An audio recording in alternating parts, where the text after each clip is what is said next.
Logan, the things that you guys have had to overcome this week, I think 2 weeks ago, you guys were talking about that win against Idaho and kind of that team identity. You're still trying to form that, but to rise above everything that happened this week, from the injuries, the offensive line, running back position, defense, stepping up big against the run today. What does that mean for this team and the heart and the grit that you guys have? I mean, it's huge. Our coaches have preached all week that whatever we need to do to go 1-0 this week, get into the bye week, and now that we're in the bye week, we can hopefully get some guys healthy and get some guys back before San Diego State. But ultimately, we just come down to the grit of our team. We needed to do whatever we needed to do to win. I think we did that today.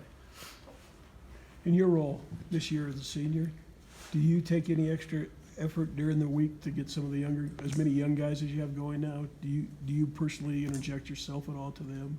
A little bit. You got to kind of find your time to intervene. Obviously, that's the coach's job, is to get those younger guys ready, and I trust that they're going to do their job. So for the most part, I don't intervene too much. Maybe I'll try to give them a little confidence here and there, depending on how practice is going and whatnot. But it just kind of depends. Were there guys that did that for you when you were? Yeah, for sure.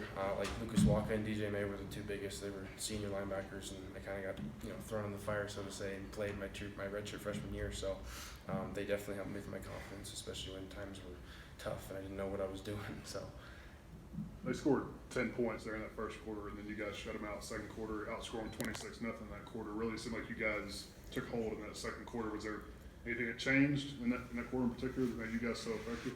No, I think it just came down to us sticking to our game plan. Ultimately, we needed to do what we needed to do to prevent them from scoring. I think that obviously we gave up those 10 points in the first quarter, but in the second quarter and beyond, I think we played our type of ball that we're capable of playing, and I think that we showed that.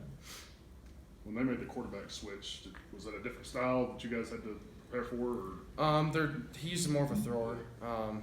Their first string is more of an athlete. He's a better runner. So we knew they probably weren't going to run the guy that they put in as much. So we were expecting a little more passes and stuff. Logan, how impressed were you with Jordan Murray stepping in today and doing what he did in place of Tyler Hall? I mean, that's a tough spot. He actually reminds me. I was talking to Cash about this earlier. He reminded me a lot of Tyler Hall when Tyler got thrown into the fire his true freshman year when we were at Colorado State, I believe it was. He's got confidence and a little swagger to him, and sometimes that you can't really teach that. He's a hardworking kid, and so for him to step in and be a corner for us on a day like today when we're ready to dwindle to that position was huge.